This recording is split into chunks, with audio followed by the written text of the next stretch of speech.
Tumebaki muda mfupi kwenda kushuhudia mechi kali, mechi kati ya timu ambazo zote zinashika nafasi ya pili. Kuna Simba mnyama anacheza dhidi ya Tanzania Prisons. Tunasema zote zinashika nafasi ya pili kwa sababu Tanzania Prisons pia ni ya pili, lakini ya pili kutoka mkiani, wakati Simba ni ya pili kutoka juu. Kwa hiyo ni timu ambazo zipo katika ncha mbili tofauti.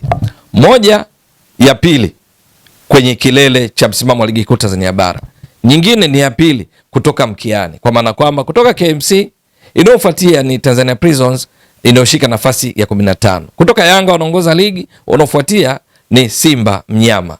Sasa ndizo zinazokutana. Kwenye mzunguko wa kwanza Simba walishinda 2-0, lakini katika mzunguko huu wa pili, mechi hiyo ambayo inachezwa kwenye uwanja wa KMC Complex Mwenge jijini Dar es Salaam inawakutanisha makocha Steve Baka na Shadrack Nsajigwa, beki wa zamani wa wananchi Yanga ambao ni watani wa jadi wa Simba, ambaye hivi sasa ndiye anaiongoza Tanzania Prisons. Wakati zikienda uwanjani, kabla nilivyotoka kueleza, Simba inashika nafasi ya pili kwenye msimamo wa ligi kuu Tanzania bara ikiwa na pointi 46, lakini Tanzania Prisons iko nafasi ya 15 ikiwa na pointi 14 tu, ambayo imeshashuka dimbani mara 21 kama ilivyo Simba. Ilipaswa kuwa na pointi 63, lakini na pointi hizi 14, sasa na ufanisi wa around 22%. Ni kiwango cha juu mno ambacho Tanzania Prisons management yake, benchi la ufundi chini ya kocha Shadrack Nsajigwa na wachezaji wao wanapaswa kufanya ya ziada ili kuhakikisha mechi 9 zilizobaki wanapata matokeo mazuri ili wajikwamue kutoka nafasi waliopo sasa ambao ni ya kuteremka daraja, lakini pia wakiweza kujiepusha na playoffs, kucheza mechi zile za kuwania kubaki katika ligi kuu kwa kuwa miongoni mwa timu 4 za chini. Zile 4 za chini 2 uteremka moja kwa moja, kwa maana kwamba hivi sasa kwa nafasi waliopo Tanzania Prisons, wao na KMC ingekuwa ndio ligi imefikia mwisho, tayari wameshateremka daraja moja kwa moja. Lakini timu mbili zinazofuatia kwa maana ya timu ya 14 na 13 hucheza playoff. Sasa wao kwa pointi zao 14, tofauti yao na Mbeya City iliyo juu yao ni takriban pointi 7, kwa sababu Mbeya City wana pointi 21. Sasa ili kupunguza tofauti ya pointi baina yao, lazima washinde katika mechi zinazowakabili, ikiwa leo hii dhidi ya mnyama Simba. Ikitokea Tanzania Prisons wameshinda, maana yake watatimiza pointi 17. Bado watakuwa katika nafasi waliopo sasa, lakini watakuwa wamepunguza tofauti ya pointi baina yao na walio juu yao ambao ni Mbeya City, wote maskani yao ni kule kule jijini Mbeya. Lakini kwa wekundu wa Msimbazi Simba wanatambua vizuri kwamba wana mechi moja kiporo ambayo ni hii dhidi ya Tanzania Prisons ili kulingana idadi ya mechi na wanaongoza ligi watani zao jadi Yanga. Yanga wana pointi 54, tofauti ya pointi baina yao ni pointi 8. Sasa ili kuhakikisha kwamba wanapunguza tofauti ya pointi baina yao, halafu waendelee kusikilizia juu ya matukio ya Yanga katika mechi 8 zitakazobaki za msimu kuhitimisha wa ligi kuu Tanzania bara huu wa 2025-26, ni kwamba Simba lazima ishinde mechi zake. Mechi zake hizo ni pamoja na hii ya leo ambayo wakishinda Simba watatimiza pointi 49, na hivyo tofauti ya pointi baina yao na wanaongoza ligi Yanga kubaki pointi 5. Simba wanakwenda uwanjani wakiwa na sifa nyingine kwamba ndio timu ya pili kwa upachikaji mabao baada ya Yanga ambao wameshafunga mabao 50. Simba wanafuatia wakiwa wamefunga mabao 35. Lakini Simba ndio timu ya pili kwa ukuta imara mpaka sasa kwenye msimamo wa ligi kuu Tanzania bara ikiwa imeruhusu mabao 9. Wanaongoza ni Yanga ambao wameruhusu mabao 5, lakini wao Simba na Azam ndio wanashika nafasi ya pili kwa ukuta imara wakiwa wameruhusu mabao machache baada ya Yanga ambao ni mabao 9. Lakini kinyume chake Tanzania Prisons wao kwenye mabao ndio timu ya pili kwa kuwa na safu ya ushambuliaji yenye huruma dhidi ya wapinzani. Kwa lugha nyingine, mwingine anaweza kusema ni safu butu ya ushambuliaji, kwa sababu mpaka sasa baada ya kucheza mechi 21 Tanzania Prisons mabao waliofunga ni 11 tu. Wao na Mashujaa ndio wamefunga mabao ya idadi hii na kuwafanya washike nafasi ya pili kwa safu butu ya ushambuliaji, kwa maana wanaoongoza kwa kufunga mabao machache ni KMC. Wao wamefunga mabao haya. Lakini miongoni mwa timu zinazoruhusu mabao mengi, Tanzania Prisons wamo miongoni mwa top 5 kwa sababu mpaka sasa wamesharuhusu mabao 28. Ndio Tanzania Prisons. Kwa hiyo ni timu ambazo zinakutana zikiwa na sifa mbili tofauti zenye ncha tofauti. Kwenye general performance Simba iko juu sana kuliko Tanzania Prisons kama nilivyotoka kueleza awali kwa pointi hizi 46 kulinganisha na pointi 14. Position moja ya pili, nyingine ya 15. Zote ni za pili kutoka kwenye ncha. Simba kutoka juu, Tanzania Prisons kutoka chini. Lakini kwenye mabao, Simba ikiwa na rekodi hii ya mabao ambayo ni nzuri katika msimamo mpaka sasa, wao Tanzania Prisons hali sio nzuri. Ndio wanakutana. Mechi 5 zilizopita, Tanzania Prisons wamepata pointi moja tu katika sare ya 1-1 dhidi ya timu ya Mkiani ambao ni KMC. Mechi nyingine zote wamepoteza Tanzania Prisons. Wamefungwa na Singida Black Stars, wamefungwa na TRA, wamefungwa na Yanga. Ya mwisho wamefungwa na Mbeya City katika Mbeya Derby ambao walifungwa mabao 2-1, moja wakijifunga wao wenyewe kupitia kwa beki wao Malcolm Hilo. Lakini wekundu wa Msimbazi Simba, mwenendo wao katika mechi 5 zilizopita wana sare 2. Sare ya 2-2 dhidi ya vinara wa ligi ambao ni watani zao wa jadi Yanga, halafu kuna suluhu dhidi ya TRA United pale waliposhindwa kufungana, lakini mechi nyingine zote wameshinda, ikiwamo walioshinda bao 1-0 katika mechi ya mwisho waliocheza dhidi ya JKT Tanzania. Sasa katika mazingira hayo, matarajio ni kuona kwamba Simba watapanga kikosi chao ngangari leo hii chini ya kocha Steve Barker. Lakini vivyo hivyo kwa Shadrack Nsajigwa, matarajio kikosi chake imara atakipanga leo hii ili kuona anarekebisha mwenendo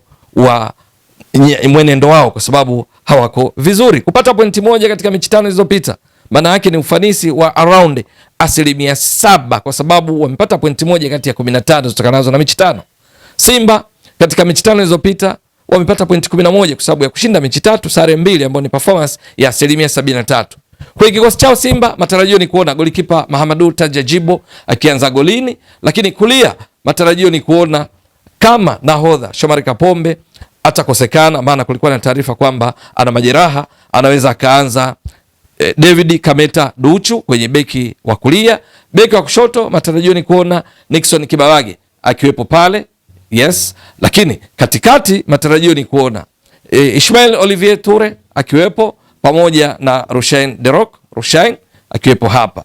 Lakini ni katika mfumo wa baada ya golikipa kuwa na walinzi 4, viungo wale ukabaji 3, mshambuliaji kinara mmoja, na hiyo inatokana na ukweli kwamba katika eneo lao la kiungo cha ushambuliaji Anise Ura yungali bado ana majeraha, huenda asipate nafasi ya kuanza. Kwa sababu hiyo anaweza mwalimu akaanza na Yusuf Kagoma, halafu akawa na Alassane Maudo Kante, halafu kwenye viungo watatu akawa na Cletus Chota Chama, halafu akawa na Eli Mpanzu Kibisawala hapa Mpanzu hapa Chama, halafu pande mwingine Libase Geye, huku mshambuliaji kinara akiwa Selemani Mwalimu.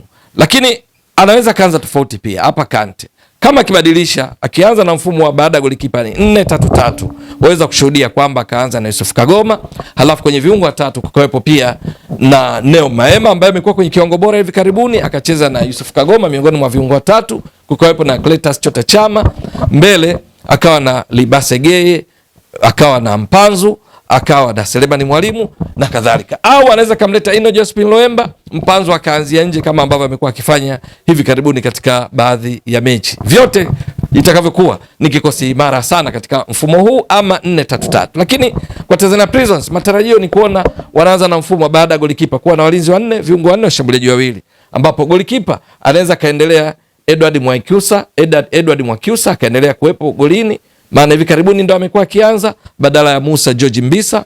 Halafu beki wa kulia anaweza kawa baada ya golikipa Edward Mwakyusa, beki wa kulia anaweza kawa Salum Kimenya, halafu kushoto ukawa na huyu makeshift left back ambaye ni Malcolm Hilo. Tunasema hivyo kwa sababu yeye ufahamika kwamba huwa anacheza vizuri zaidi kwenye beki wa kulia, lakini hivi karibuni amekuwa akitumika pia kama beki wa kushoto. Katika walinzi matarajio ni kuona Wema Sadoki akiwepo, akiwa anashirikiana na mchezaji kimataifa kutoka Kenya, na maanisha Morris Owino Ojwang. Alafu katika viungo 4 matarajio ni kuona kuwa na Aiko Mutinda, mchezaji kimataifa kutoka Kenya, akiwa na Doto Shabani, yes, eneo la kati. Alafu pembeni Emmanuel Martin anaweza kaanza pale, halafu upande mwingine kukawa na Aruna Chanongo. Wakati wa shambuliaji 2 Jeremia Mgunda akawa na George Mpole, au akawa na Samson Bangula na Jeremia Mgunda kwa na pia Samson Mbangula anaweza akaanza au Oscar Mwajanga. Hao wote wanaweza kucheza katika eneo hili ili kumletea matokeo kocha Shadrack Nsajigwa, ambapo katika mfumo huu matarajio ni kuona kwamba George Mpole au Samson Mbangula anakwenda ku occupy mabeki wawili wakati, halafu mwingine anakuwa wakati unaposhambulia anakuwa nyuma yake kusubiri mipira ya pili. Lakini wakati huo mawing huko anafanya kazi yao winga kwenda kuongeza mapana uwanja kupiga cross, au wakati mwingine kuingia ndani, na kazi hiyo ikafanywa na kina Malcolm Hilu au Kimenya Salum ambao ni ambaye ni mzuri sana katika eneo. Lakini hapa katikati Doto Shabani na Michael Mutinda wakipishana, Doto Shabani akibaki kwa nyuma, alafu Mutinda akiwa anasogea kwenda mbele wakati anaposhambulia, huku yeye Doto Shabani akishirikiana na Wema Sadoki na Morris Owino kuhakikisha wanaendelea kuwa imara kukabiliana na mashambulizi ya kushtukiza pale wanaposhambulia. Lakini wanapozuia, ambao ndio kazi ambayo inatarajiwa kuwa kubwa katika mchezo wa leo hii, wao wakiwa wanazuia zaidi na kushambulia kwa counter kwa kushtukiza, matarajio ni kuona wanakuwa na idadi kubwa kwenye kuzuia huku wakishambulia kwa kujibu, kwa sababu wanajua kupishana na Simba ni kujitoa mhanga, wanaweza kujikuta wanapokea tena idadi ya mabao inaweza ikawa kubwa. Kwenye mzunguko wa kwanza walifungwa mabao 2-0. Kwa hiyo uimara wao ni katika kuzuia zaidi, na ndivyo wanavyotarajiwa na sio kupishana na Simba.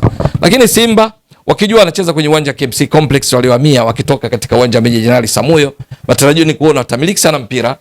Selemani Mwalimu akianza kama mshambuliaji kinara, huku akipata support kutoka kwa Cletus Chota Chama eneo la ubunifu, Juma mshambuliaji kinara. Lakini wakati huo Mpanzo akiwa anaingia sana ndani kama ilivyo Libasegea, mbegu lake yenye nguvu zaidi ni la kushoto, halafu Duchu ndo awe kwenda kupiga cross kama ilivyo kwa Kibabage, halafu hapa kati Yusuf Kagoma awe nyuma, halafu Neo Maema au Alassane Maudo Kante wakapeana majukumu hapa kuhakikisha kwamba mmoja anabaki kuungana na mabeki wao wakati akina Ture na Rushaine De Reuck wawe salama kuepukana na mashambulizi ya kujibu, kwa sababu matarajio ni kuona Tanzania Prisons katika muda mwingi wa mchezo watakuwa wakizuia na kushambulia kwa kushtukiza. Kwa sababu hiyo muda mwingi Rushaine De Reuck, Ismail Olivier Ture watakuwa karibu na kati ya mstari wa uwanja kuungana na kiungo mmoja wapo kuhakikisha wanakuwa salama, wakati mabeki wao pembeni Duchu na Kibabage, mpira unapokuwa kushoto Kibabage atakuwa juu, Duchu atakuwa achezi mbali na maeneo ya kati,